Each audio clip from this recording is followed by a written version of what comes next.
introduce my panellists. So Murray Hell, Managing Director and CEO at Elevate Uranium. Ross McElroy, Chief Executive Officer, President and Director of Fission Uranium. And Marty Tunney, President and COO of Consolidated Uranium. We could just start with each of you giving a very brief overview of your project. So Marty, would you like to kick us off? So we don't have just a single project as Consolidated Uranium. The name says we are a consolidator. We've got 19 projects globally, Canada, US, Argentina, and Australia.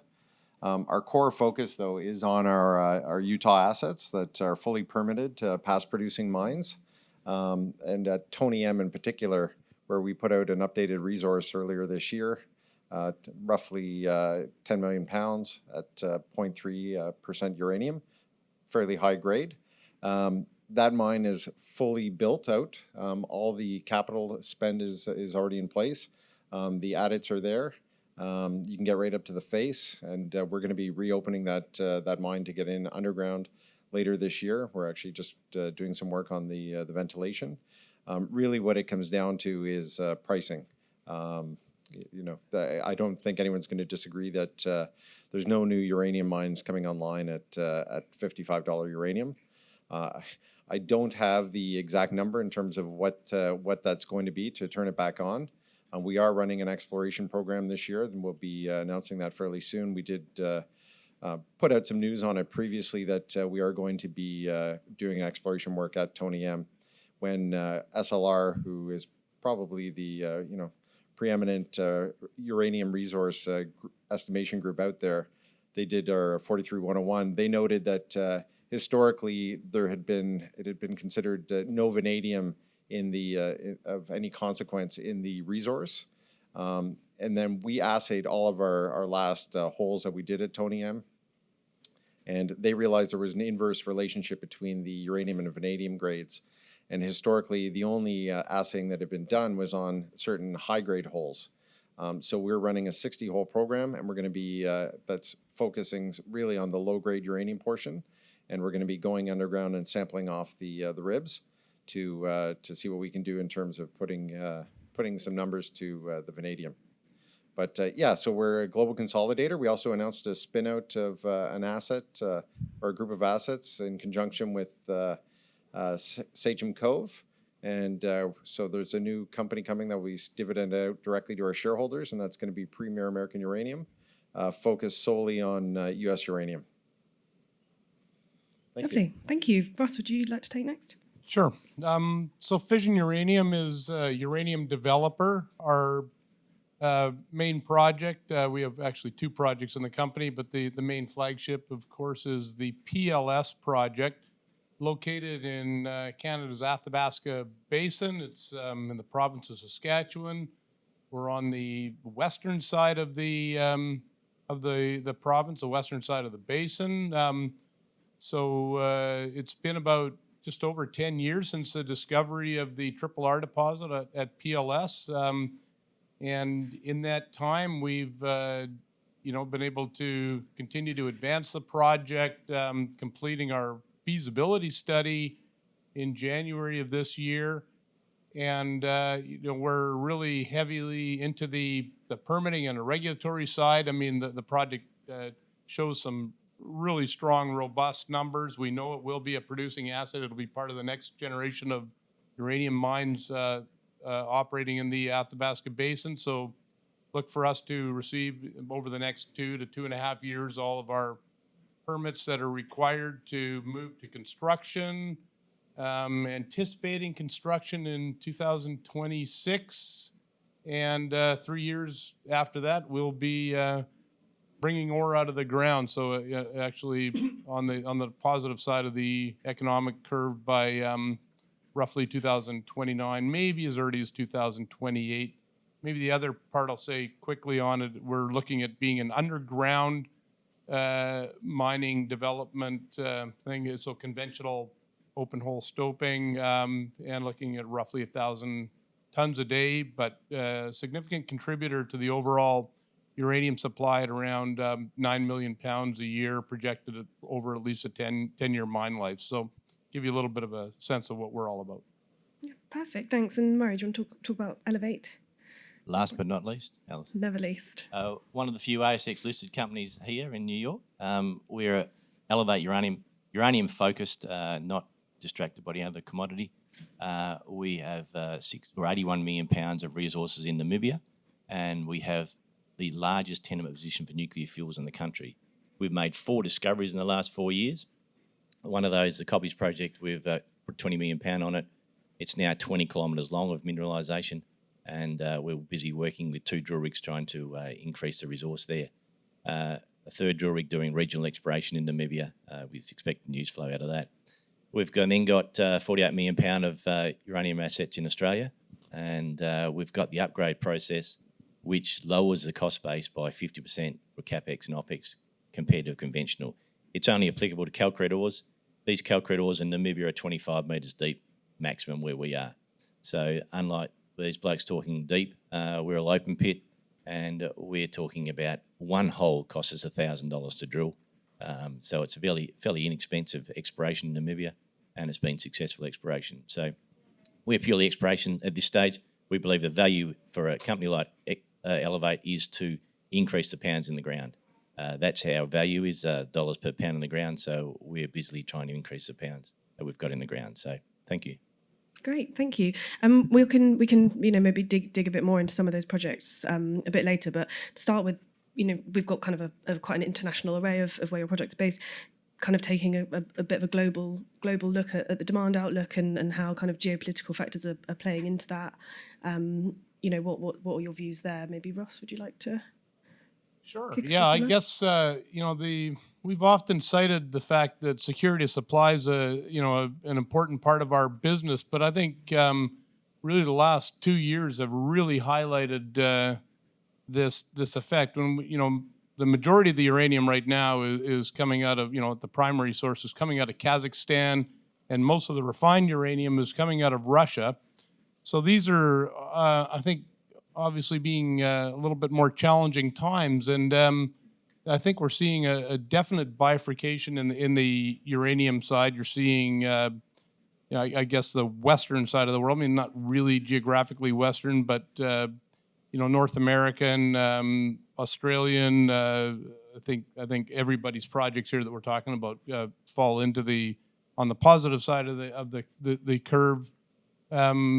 Versus those in Kazakhstan and Russia. So I guess what we're noticing is that, at least in our case, that there's definitely the eyes are on North American assets and security supply. This is really, we're seeing the U.S. being the largest consumer of nuclear fuel from on a number of reactors perspective. Puts us in our largest trading partner to the south. Will always be an importer of nuclear fuel, no matter what they'll have to be looking for other sources, and I think that probably the same for all the groups up here. I just think that the demand for our uranium, whether our projects or the other ones here, I think the future couldn't be brighter. But a couple notes there. Yeah, and talking about security of supply and the U.S.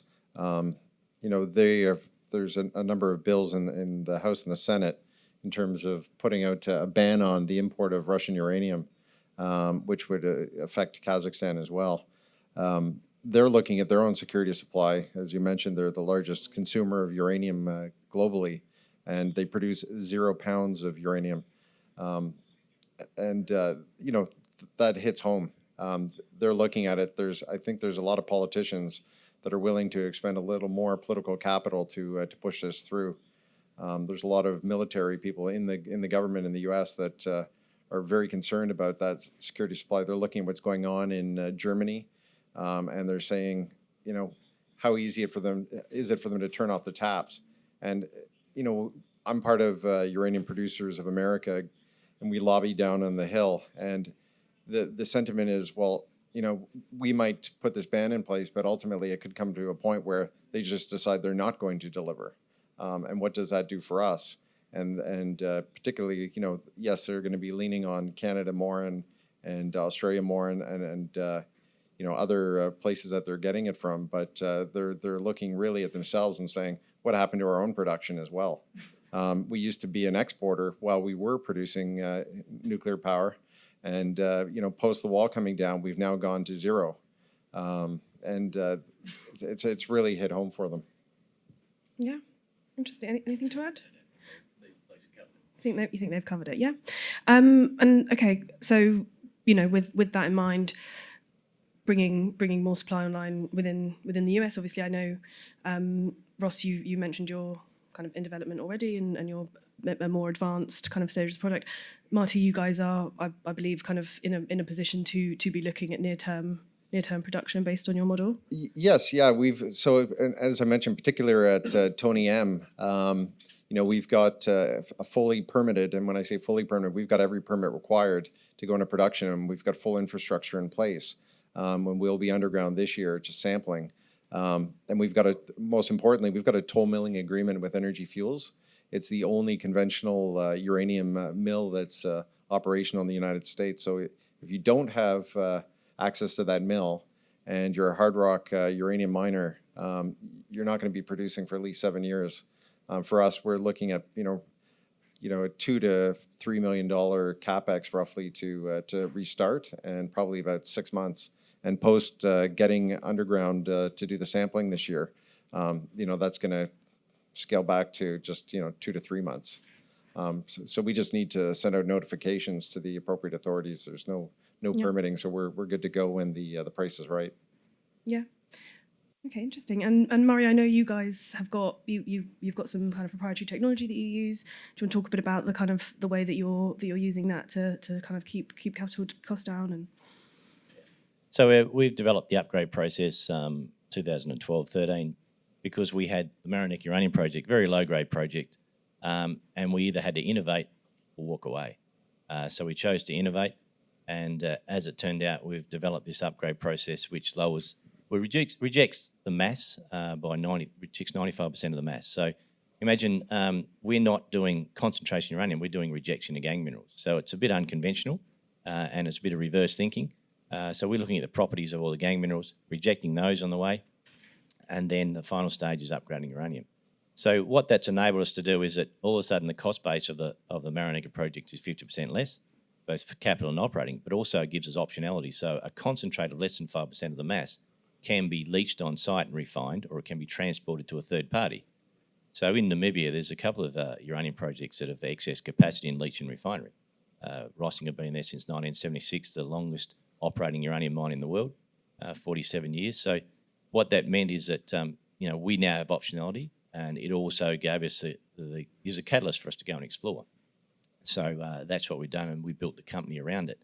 So from an innovation point of view, it's very important for us, and puts us in front of our peers in Namibia by lowering our cost base. And whether that's applicable to, it's only applicable to calcrete ores, this upgrade process, but surely, innovation in the industry certainly is a big benefit for the cost base moving forward. Yeah, definitely. Thanks. So I guess another thing that we were going to touch on is kind of which we have briefly in some of the comments that you've made, but looking at kind of growing focus on renewable energy sources and solar and wind and things like that. Where do you see nuclear kind of fitting into the global energy mix going forward? I think renewables are fantastic because they've demonstrated how useless they are in generating baseload power. So all that's doing is making a strong argument for nuclear as reliable, carbon-free baseload power. There's someone sitting in the audience today from California. I mean, they went through a period, as I understand, coming from Australia, that they couldn't charge their EVs between 6 and 8 o'clock at night. Surely that's an indication that renewables don't cut the mustard. So we really need to be a little bit smarter than that. Germany was mentioned before. I mean, they're shutting down the last 3 nuclear reactors to save the world, but they're also expanding coal mines, which is not saving the world. So here in Australia, we're pretty clever. We're closing our 6 last coal-fired power stations to save the world again, but there's 1,600 coal-fired power stations being built around the world. Yeah. So, we're not very smart. And the longer the renewables go on and underperform, I think the case for nuclear just gets stronger and stronger. Yeah, I couldn't agree more. I think the nuclear story is only gaining traction. And it is all about clean energy. It's it provides clean energy, carbon-free energy, and that and be able to handle baseload power 24/7, 365 days a year. And I'd say, I've been in the uranium sector since the mid 1980s. We've seen a few markets come and go in the uranium sector, but I think the fundamentals behind what's going on right now are stronger than they've ever been, and I think we're really at the early stages of a full bull market. But there's been an absolute change in I guess the sentiment that we're seeing for nuclear. It does have a very, very important place in the overall energy mix of for clean energy going forward. I just think that the case for uranium just really couldn't be stronger than what we're seeing right now, and look forward to a very positive next several decades, to be honest. Yeah. Yeah, I don't have much more to add. It's the base load portion of that's very important. And if you truly want to be carbon free, there is no other way. Most of the solar panels that are being imported to North America and around the world out of China are being built from coal, and so you're basically just exporting your coal elsewhere. Yeah. So if you want to just go totally free and you want base load, it's got to be nuclear. Yeah. So what about so obviously you're saying the sentiment shift and it's looking very positive, and so what in terms of the kind of US critical mineral strategy, are you seeing that as something that is going to start to play more of a part in that? Obviously it's not at the moment. Any views? Yeah, it isn't on that critical metals list, and it certainly, if you look at the requirements, and I can't go through them in detail here, but it certainly meets all the requirements. It's on the positive side for being included on that list, and certainly there's a lot of pressure being put on senators and on and congressmen and women to change that, and I don't think we're that far out from it happening, from it and being put on that list. And certainly the strategic stockpile that they've got is dwindling in the U.S. They had it enough really to go to 2035, but for military uses, it all has to be produced in the United States, from start to finish. Any that gets used, and they're out there shopping around the world, their technology for SMRs. And submarines to Australia, but they're saying, okay, well, we can do all this for you, but by the way, you're going to have to go to Kazakhstan to get your uranium. And by the way, China's building nuclear plants faster than anybody else. And Xi Jinping's first visit after COVID was to Kazakhstan. Like they're locking it up. So I think that they're going to get smart and they're going to add it to that list and put a lot of pressure on domestic supply. Yeah. Yeah, not a whole lot more to add to that. I think it's true. I think China will be gobbling up a lot of the, any further capacity in Kazakhstan, and the focus is going to be, we're critical minerals. I think the U.S. will continue to expand, and as I said, I think Canada is sitting in a pretty favorable place geographically. We're, so close and blessed with some, absolutely.